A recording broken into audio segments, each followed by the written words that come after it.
Peggy 18.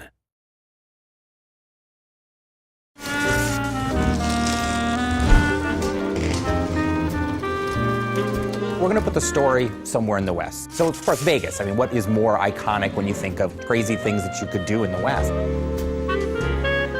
I think that was really the inspiration for the story, in a lot of ways, was looking back at the history of Vegas. We really think of it as a side story. In a lot of ways, we're revisiting stuff from the original 2 games, but it stands on its own.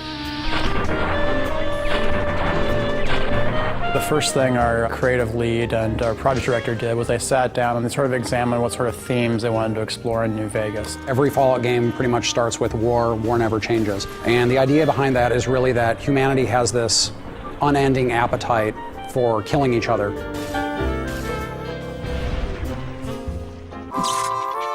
Fallout New Vegas is a post-apocalyptic role-playing game. It's set a couple of hundred years after a cataclysmic nuclear war between the US and China, and it takes place at a time when the city of New Vegas is actually being rebuilt. Fallout 3 starts with you being born, and you're a baby, and you go through your young adulthood until you leave the vault.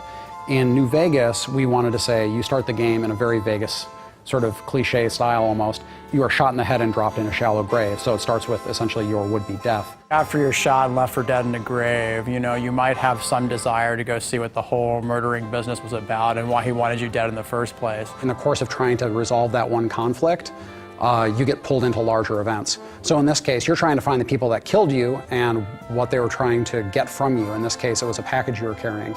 So, of course, as you go around, you find out that what you were carrying is centrally tied into this major conflict in the area between New California Republic and Caesar's Legion and Mr. House, who's the guy that sort of runs the strip in New Vegas. Player freedom is very important in the Fallout series, and when we allow the player to basically have a choice in what they do and how they do it, by leaving the plot open in a way that basically they're just learning what's going on in the world, it gives them a lot more freedom in how they want to learn that information.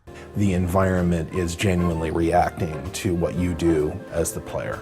You have a pretty extraordinary amount of control over the outcome of the game.